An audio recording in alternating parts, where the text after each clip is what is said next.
airstrike tragedy. 2 people injured in shooting incident in Ifon area of Osun State. Goods worth millions of naira destroyed in a midnight fire outbreak at Anambra Motor Spare Parts Market. In the foreign scene, talks in Doha on a deal for a ceasefire in Gaza and the release of Israeli hostages reach final stages. Good evening. This is News at 7 on Western Spring Television. I am Femi Ojo. A high-powered delegation from the Nigerian Air Force Headquarters Abuja has arrived in Zamfara State to conduct an on-the-spot assessment following the recent airstrike tragedy in the state. An airstrike by the Nigerian Air Force on Saturday evening mistakenly hit members of the local vigilantes and local residents in Tungar-Kara community, leaving at least 16 people dead.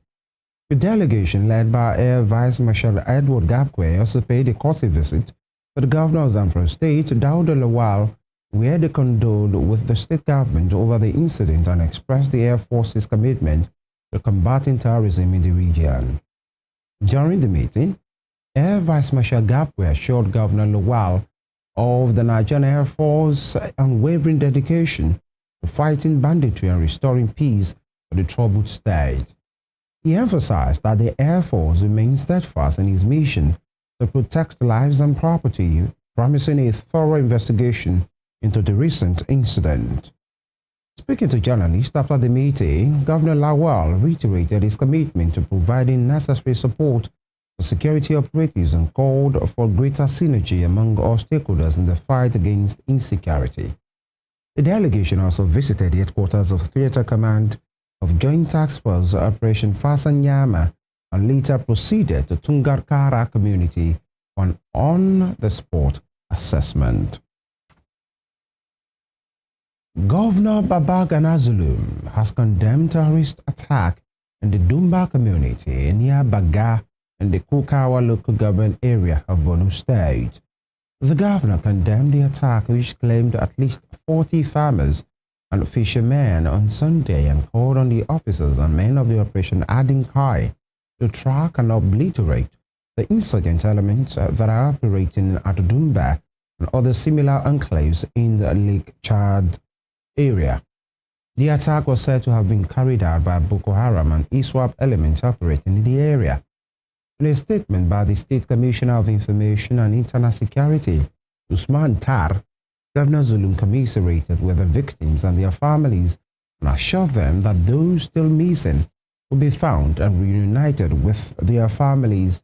The governor called on citizens now to venture beyond the safety zones that are demarcated by the government and security agencies. The Ifon Progressive Union, an umbrella body for the indigents of Ifon in Osun State, has alleged that 2 people were injured in a shooting incident in the Apimpororo area, purportedly carried out by individuals from the neighboring Ilobu community. Ifon and Ilobu share a history of communal clashes, often fueled by disputed boundaries, which have resulted in loss of lives and destruction of property over the years. Providing details of the latest incident, the Secretary of the Ifon Progressive Union's Board of Trustees, Jide Akinyoye, disclosed that the violence erupted in the early hours of Tuesday, January 14, 2025. He criticized the attack, describing it as a flagrant disregard for human life. He accused the Ilobu community of escalating the crisis despite ongoing government efforts to resolve the boundary dispute in the Opapa buffer zone. However, Ilobu leaders have countered the allegations as the Otun Jagun of Ilobu, Chief Leke Ogushola, accused gunmen from Ifon of attacking Ilobu residents in the early hours of Tuesday. He appealed to the government to intervene and protect Ilobu residents, insisting that his community has always been peace-loving. In Oyo State, the Commissioner of Police, Ayodele Shonubi, on Tuesday dismissed reports claiming a state of emergency had been declared in the state.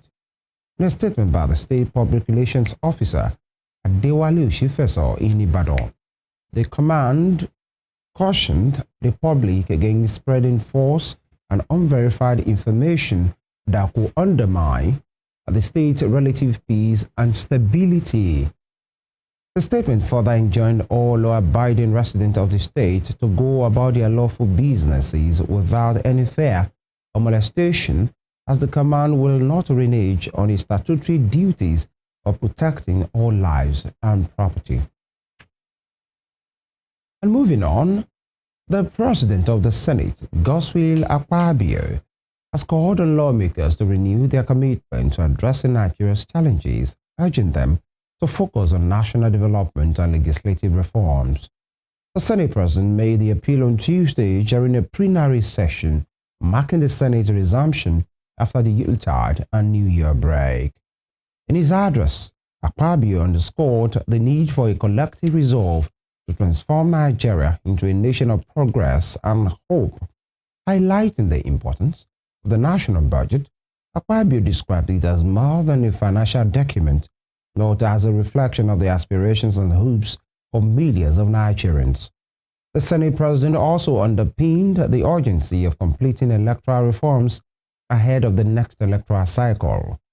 Addressing the broader challenges facing Nigeria, the Senate President called for steadfast prayers for peace and unity. He further urged his colleagues to recognize the power of collective intercession in guiding the nation's leaders and uniting its people. In the meantime, the Senate on Tuesday confirmed all nominees for the governing boards of the Southeast Development Commission and the Northwest Development Commission. The confirmation, which included 34 nominees, took place during the resumption of plenary presided over by Senate President Godswill Akpabio. Mark Okoye was confirmed as the Managing Director and Chief Executive Officer of the SEDC, while Professor Abdullahi Shehu Mahaji was confirmed for the same role in the NWDC. The confirmations followed the submission of a report by the Ad hoc Committee on Regional Development Commissions led by Senator Oji Uzo-Kalu.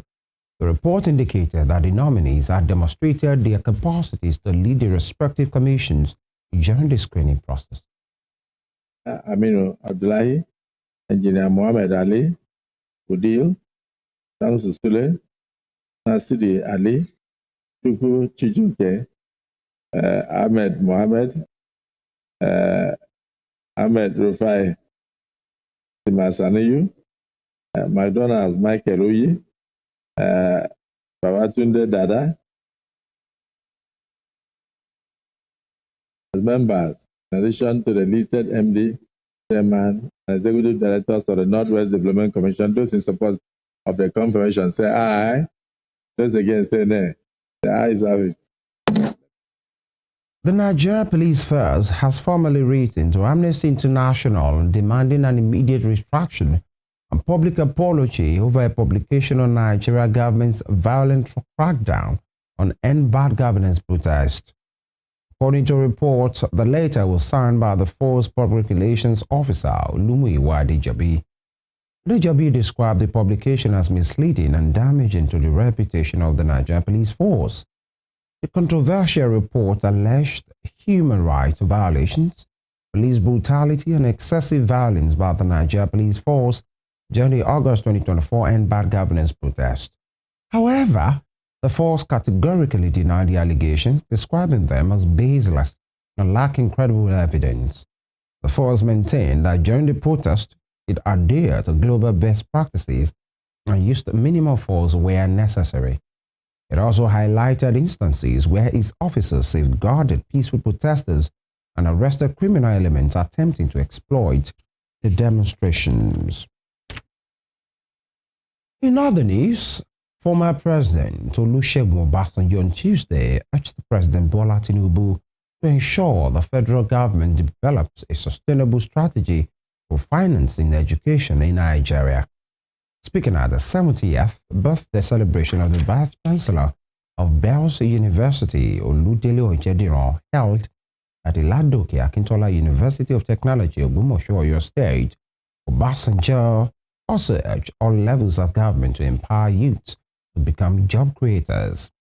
He said government at all levels must also empower the youth to become providers of job opportunities.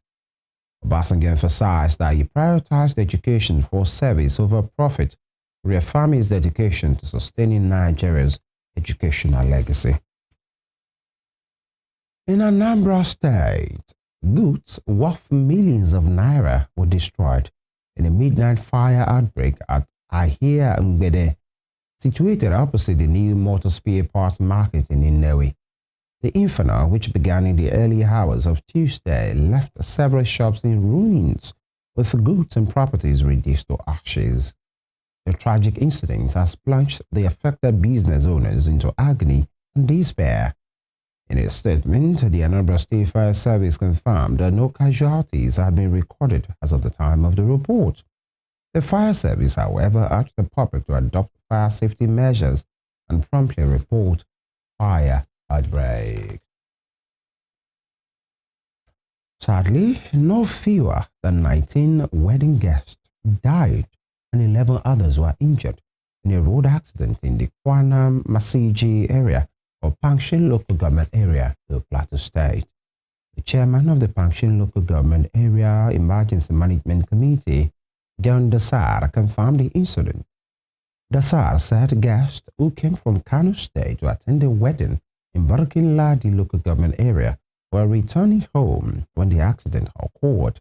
He added that as the travelers were being helped out of the affected vehicle, it caught fire, burning the 19 people who had not yet been evacuated. You're watching News at 7 on Western Spring Television. Still to come. Federal Capital Territory of City Police Command says it has identified some criminal black spots in Abuja and commenced a daily raid of the locations. We will bring them on these when we return.